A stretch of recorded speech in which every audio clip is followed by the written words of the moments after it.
Town police స్టేషన్లో వచ్చి ఇక్కడ కంప్లైంట్ ఇచ్చింది. నన్ను ఇట్లా పలానా వ్యక్తి నన్ను వాడుకొని వదిలేసింది అది అని చెప్పి కంప్లైంట్ ఇచ్చి ఆయన సూసైడ్ చేసుకుంటా ఆయన రాకపోతే అని చెప్పి ఎలకల మందు తీసుకుంటాం. ఎలకల మందు అట్లా తాగిందా లేదా కూడా క్లారిటీ లేదు ఎవరికి. అది కొంచెం తీసుకున్నాక వీళ్ళు కూడా భయపడి సరే నీ అబ్బాయి మరి ఏం చేస్తామంటే అమ్మాయితో వెళ్తా అన్నాడు ఒక మాట. సరే మీ ఇష్టం అని చెప్పి వీళ్ళు కూడా ఎదురుకి వచ్చేసి ఎందుకంటే పంపించకపోతే నేను చనిపోతా అని చెప్పి వీళ్ళని బ్లాక్మెయిల్ చేసిందాను ఫస్ట్ ఆఫ్ ఆల్. అట్లా అంటే అబ్బాయి తల్లిదండ్రులను ఎవరు వస్తే వాళ్ళకు కూడా అదే చెప్పింది. నేను తాగుతున్నా ఆల్రెడీ తాగినా నేను చనిపోతే మీరందరు కారకులు అన్నట్టు చెప్పిందాన్ని. ఆ భయానికి ఆయన కూడా అతను కూడా వెళ్ళిపోయాడు. ఇవాళ మరి వాళ్ళు ఎక్కడ ఉంటున్నారు ఏందని కూడా మాకు తెలియదు. ఆమె రోజు ఏమంటుంది నేను ఇక్కడ జీవితాలే ఉంటున్నామంటుంది. మరి కొట్టి చంపింది ఎవరు? వాళ్ళ భర్త అని చెప్తున్నా ఏమని అడిగితే వాళ్ళ భర్త గంగాధర్ అంట. గంగాధర్ కాదు ఇంకెవరో కూడా ఉన్నారని మా అనుమానం ఉంది. ఈమె కూడా అటుగిట్ట సపోర్ట్ చేసిందా అట్లా అనుమానాలు కూడా మాకున్నాయి. ఆమెను కూడా విచారించాలి తప్పకుండా ఖచ్చితంగా. లేకుంటే ఆమె ఏదో మా ముందు ఏడుతుంది కానీ ఆమె కూడా వాళ్ళకి సపోర్ట్గా ఉందని మాకైతే అనిపిస్తుంది. పురాణలో అయితే దాంతో పూర్మల ఉంటే దాంతో సోపర్ చేసి హైదరాబాద్ దిగపోయాను. దిగకపోతే మరిపల్లి పోలీస్ స్టేషన్కి వచ్చారు. వచ్చినాక హరీష్ వచ్చాడు. అప్పుడు ఎస్ఐ తోటి మాట్లాడి అడిగోళ్ళు వచ్చిన ఇంటి దూరకు వచ్చాను. తోలికైతే మళ్ళీ ఒక 15 రోజులు మళ్ళీ వచ్చి మళ్ళీ పోయినాక అప్పుడు ఈ పోలీస్ స్టేషన్లో పెట్టి మళ్ళీ వాళ్ళే ఉంటా వచ్చి మన శ్రీనివాసరెడ్డిని మళ్ళీ అప్పుడు వాళ్ళు మాట్లాడేది ఉప సర్పంచ్ వీళ్ళు మాట్లాడితే ₹1,00,000 ఇస్తాను తీసుకొని పోమంటే ఫోన్ అన్నది. నాకు ఆడే కావాలన్నది. ఈయన అడిగిన నాకు అదే కావాలన్నది. ఆయన సప్లైకి ఇద్దరు కలిసి మళ్ళీ వేరు. వాడు ఎలకల మందు బుక్కింది ఈ పోలీస్ స్టేషన్ కాడ. నాకు ఈడే కావాలని అయితే ఇంటికి తీసుకొచ్చి చేసినాక మళ్ళీ ఇద్దరు కలిసి మళ్ళీ వేరు. కొద్దిగా తర్వాత ఏం జరిగింది అనేది మనకి ఏం తెలియదు. అంటే మీరు ఇట్లా పెళ్లి చేసుకున్నారా? చేసుకోలే గట్టిగానే పెళ్లి చేసుకోలే.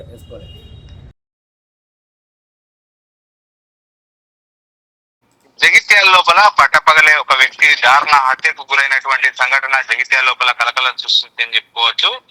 ఇవాళ ఈ రోజు మధ్యాహ్నం సమయం లోపల ఇటు హత్యకు గురైనటువంటి పరిస్థితి. అయితే ఈ హత్యకు మొత్తం కూడా అక్రమ సంబంధం వివాదమే హత్యకు కారణమని అని చెప్పి అయితే భావిస్తున్నటువంటి పరిస్థితి అయితే కనబడుతుంది. ఇటు జగిత్యాల పట్టణం లోపల ఉన్నటువంటి బైపాస్ వద్ద గల కరీంనగర్ డైరీ ఎదుట ఈ రోజు మధ్యాహ్నం విశ్వనాథ్ అనేటువంటి వ్యక్తిని బహిరంగంగా ఇటు కర్రలతో దాడి చేసి విచక్షణ రహితంగా దాడి చేయడం జరిగింది. దాడి చేసిన తర్వాత హత్య చేసినటువంటి సంఘటన ఇప్పుడు జగిత్యాల జిల్లా కేంద్రం లోపల సంచలనం సృష్టించినటువంటి పరిస్థితి.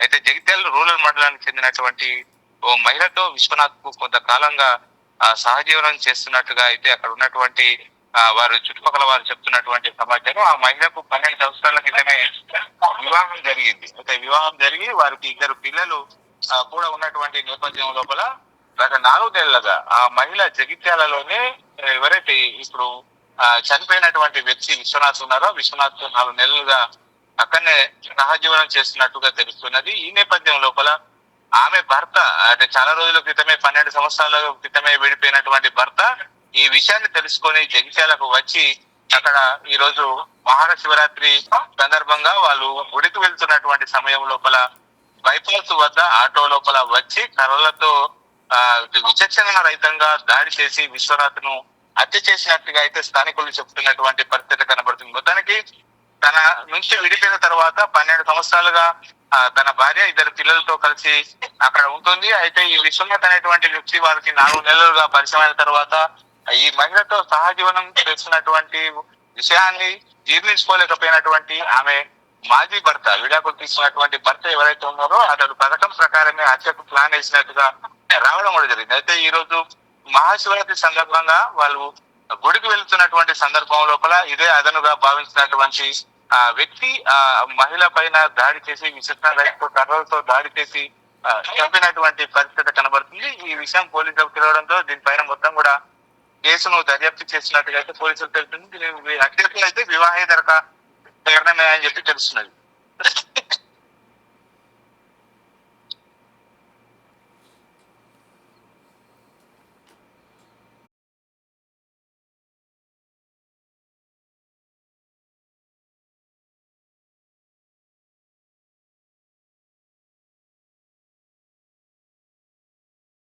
విడిపోయిన తర్వాత విశ్వనాథ్ తో వివాహేతర సంబంధం కొనసాగిస్తున్నది. 2 పిల్లలతో కలిసి నగర శివార్ లోపల బైపాస్ లోపల ఉన్నటువంటి ఒక రూమ్ ను అద్దెకు తీసుకొని వారు సహజీవనం చేస్తున్నటువంటి నేపథ్యం లోపల ఈ విషయం భర్తకు కూడా తెలియడం జరిగింది. అయితే ఆమె విడాకులు తీసుకొని వెళ్ళిపోయిన తర్వాత కూడా ఆమె సహజీవనం చేయడాన్ని జీర్ణించుకోలేకపోయినటువంటి భర్త ఎలాగైనా కానీ ఆ భార్యను ఇటు ఏదైతే తన నుంచి విడిపోయిన తర్వాత ఎలా సహజీవనం చేస్తుంది వేరే వ్యక్తితోని అని చెప్పి అయితే ఆ వివాహేతర సంబంధాన్ని గమనించినటువంటి భర్త ఈ రోజు పథకం ప్రకారమే అక్కడికి రావడం కూడా జరిగింది. ఈ నేపథ్యం లోపలనే అక్కడికి వచ్చి ఇటు విచక్షణ రహితంగా అయితే కర్రలతో దాడి చేసినటువంటి పరిస్థితి కనబడుతుంది. మొత్తానికి ఒకసారిగా బహిరంగంగా కర్రలతో దాడి చేసి హత్య చేయడంతో ఆ ప్రాంతం లోపల అసలు ఎందుకు ఈమె పైన దాడి చేస్తున్నారు అనేటువంటి కోణం లోపల అయితే అక్కడ ఉన్నటువంటి వారందరూ కూడా ఎంక్వైరీ చేశారు.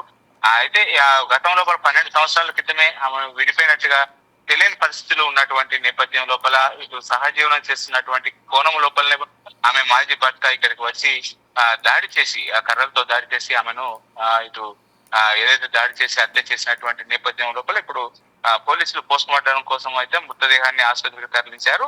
ఈ విషయం పైన పూర్తిగా పోలీసులు కేసు నమోదు చేసి మొత్తం దర్యాప్తు కూడా చేస్తున్నటువంటి పరిస్థితి. మొత్తం ఏదేమైనప్పటికీ మహిళ హత్యకు వివాహేతర సంబంధమే కారణం అని చెప్పి గతం లోపల తన నుంచి వివాహేతరం అంటే విడాకులు తీసుకొని విడిపోయినటువంటి భర్తనే ఆమె వేరే వారితో సహజీవనం చేస్తున్నటువంటి నేపథ్యం లోపల అది సహించలేకనే వారి పైన దాడి చేసి హత్య చేసినట్టుగా అయితే వీటి ప్రాథమిక నిర్ధారణకు వచ్చినటువంటి పరిస్థితి కనబడుతుంది.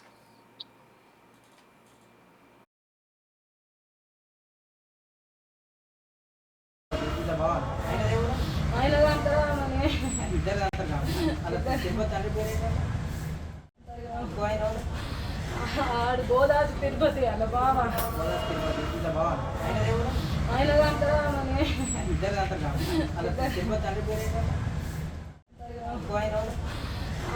ఆడు గోదావరి తిరుపతి అలా బావా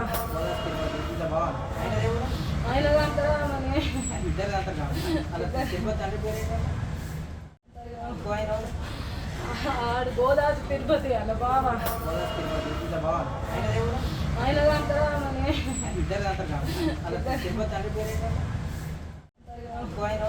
ఇక్కడ టౌన్ పోలీస్ స్టేషన్లోకి వచ్చి ఇక్కడ కంప్లైంట్ ఇచ్చింది. నన్ను ఇట్లా పలానా వ్యక్తి నన్ను వాడుకొని వదిలేసింది అని చెప్పి కంప్లైంట్ ఇచ్చి ఆయన సూసైడ్ చేసుకుంటా ఆయన రాకపోతే అని చెప్పి ఎలకల మందు తీసుకుంటాం. ఎలకల మందు అట్లా తాగిందా లేదా కూడా క్లారిటీ లేదు ఇంతవరకు. అది కొంచెం తీసుకున్నాక వీళ్ళు కూడా భయపడి సరే నీ అబ్బాయి మరి ఏం చేస్తామంటే అమ్మాయితో వెళ్తా అన్నాడు ఒక మాట. సరే మీ ఇష్టం అని చెప్పి వీళ్ళు కూడా ఎదురుకి వచ్చేసి ఎందుకంటే పంపించకపోతే నేను చనిపోతా అని చెప్పి వీళ్ళని బ్లాక్మెయిల్ చేసింది ఫస్ట్ ఆఫ్ ఆల్. అట్లా అంటే అబ్బాయి తల్లిదండ్రులను ఎవరైతే వాళ్ళకు కూడా అదే చెప్పింది. నేను తాగుతున్నా ఆల్రెడీ తాగినా నేను చనిపోతే మీరందరూ కారకులు అన్నట్టు చెప్పింది. ఆ భయానికి ఆయన కూడా అతను కూడా వెళ్ళిపోయాడు. ఇవాళ మరి వాళ్ళు ఎక్కడ ఉంటూరు ఏందని కూడా మాకు తెలియదు. ఆమె రోజు ఏమంటుంది నేను ఇక్కడ జీవితాలే ఉంటున్నామంటుంది. మరి కొట్టి చంపింది ఎవరు? వాళ్ళ భర్త అని చెప్తున్నా ఏమని అడిగితే వాళ్ళ భర్త గంగాధర్ అంట. గంగాధర్ కాదు ఇంకెవరో కూడా ఉన్నారని మా అనుమానం ఉంది. ఈమె కూడా అటుగిట్ట సపోర్ట్ చేసిందా అట్లా అనుమానాలు కూడా మాకున్నాయి. ఆమెను కూడా విచారించాలి తప్పకుండా ఖచ్చితంగా. లేకుంటే ఆమె ఏదో మా ముందు ఏడుతుంది కానీ ఆమె కూడా వాళ్ళకి సపోర్ట్గా ఉందని మాకైతే అనిపిస్తుంది.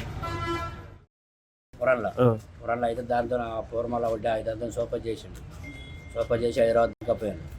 కాకపోతే మరిపల్లి పోలీస్ స్టేషన్కి వచ్చారు. వచ్చినాక హరీష్ వచ్చాడు. అప్పుడు ఎస్ఐతో మాట్లాడి అడిగోలు వచ్చినా ఇంటి దూరకు వచ్చిన తోలకైతే మళ్ళీ ఒక 15 రోజులు మళ్ళీ కలిసి మళ్ళీ పోయినాక అప్పుడు ఈ పోలీస్ స్టేషన్లో పెట్టి మళ్ళీ వాళ్ళే ఉంటా వచ్చి మన శ్రీనివాసరెడ్డిని మళ్ళీ అప్పుడు వాళ్ళు మాట్లాడారు. ఉప సర్పంచ్ వీళ్ళు మాట్లాడితే ₹1,00,000 ఇస్తాను తీసుకొని పోమంటే ఫోన్ అన్నది. నాకు ఆడే కావాలన్నది. ఈయన అడిగినా నాకు అదే కావాలన్నది. ఆయన సప్లైకి ఇద్దరు కలిసి మళ్ళీ వేయరు. ఆడ ఎలకల మందు బుక్కింది ఈ పోలీస్ స్టేషన్ కాడ. నాకు ఈడే కావాలని అయితే ఇంటికి తీసుకొచ్చి చేసినాక మళ్ళీ ఇద్దరు కలిసి మళ్ళీ వేయరు. కొద్దిగా తర్వాత ఏం జరిగింది అనేది మనకి ఏం తెలియదు. అంటే మీరు ఇట్లా పెళ్లి చేసుకున్నారా? చేసుకోలే గట్టిగానే పెళ్లి చేసుకోలే. ఆడు గోదావరి తిరుపతి అలా బావా